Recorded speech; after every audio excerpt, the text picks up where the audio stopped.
Merci. Monsieur le Président, chers collègues, la politique de la ville a été créée pour réduire les inégalités et fractures sociales, économiques et territoriales.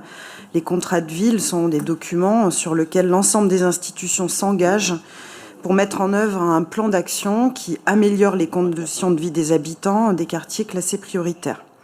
Les actions menées sont dans ces quartiers indispensables. Cependant, trop souvent, les financements ne sont pas à la hauteur des enjeux. D'ailleurs, il y a quelques années, en 2017, l'enjeu de la politique de la ville et de ses près de 5 millions d'habitants a été remis sur le devant de la scène grâce à la mobilisation de nombreux élus, associations et partenaires qui ont répondu à l'appel dit de Grigny, qui exigeait à juste titre de la part de l'État des moyens à la hauteur des besoins. Malgré les effets d'annonce, le gouvernement n'a pas été au rendez-vous, les financements se réduisent et les périmètres aussi. L'actuel gouvernement a d'ailleurs procédé à plusieurs changements sur les nouveaux contrats de ville arrivant à échéance et appelé aujourd'hui contrat d'engagement quartier 2030. Il a aussi revu la carte de la géographie prioritaire à la baisse.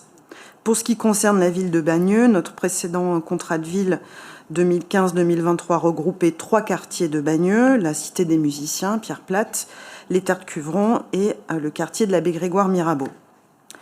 Par décret, une cartographie amputée nous est imposée qui ne prend pas en compte la réalité de notre ville. Des 3 quartiers initiaux, 2 sont maintenus.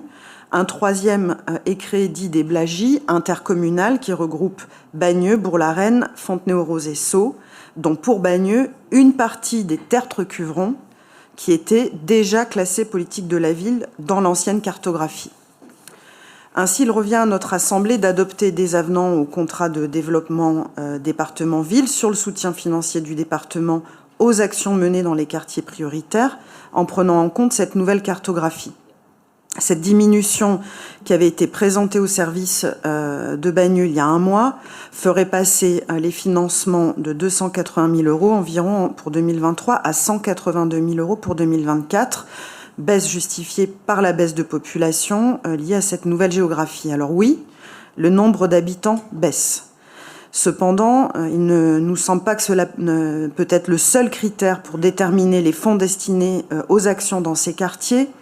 Les habitants des quartiers prioritaires font en effet face à de multiples difficultés, nécessitant plutôt un soutien accru de toutes les institutions et associations.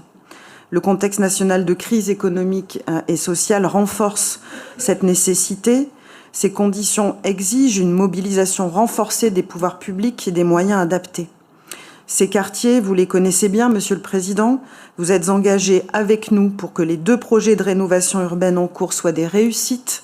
Dans le cadre du dispositif Quartier d'avenir Hauts-de-Seine, vous avez mobilisé presque 13 millions d'euros d'investissement pour accompagner, comme il se doit, les transformations de l'abbé Grégoire Mirabeau et de la Cité des Musiciens.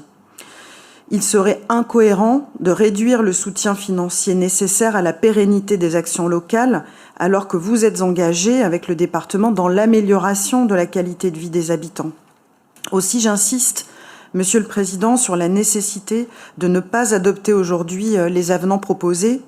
Cette décision de baisse drastique pour Bagneux est prise dans un calendrier très serré, sans par ailleurs attendre les nouvelles données du recensement 2024 qu'on attend encore, qui vont arriver peut-être un jour bientôt.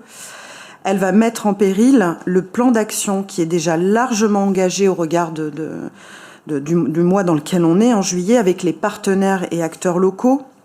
De plus, concernant l'enveloppe allouée par habitant, nous souhaitons que le ratio par habitant pour Bagneux dans le nouveau quartier des Blagies soit revu, puisqu'il ne s'agit en réalité pas d'un nouveau quartier politique de la ville. Je le disais, la partie de Bagneux dans ce quartier intercommunal étant déjà classée en QPV auparavant, sur le périmètre des Terres de Cuvron. Aussi, Monsieur le Président, au vu de cet ensemble d'éléments sur lequel je viens d'intervenir, je souhaite aujourd'hui que ce point de notre ordre du jour puisse être retiré et que nos échanges puissent être poursuivis, et notamment avec la maire de Bagneux qui vous a écrit en ce sens.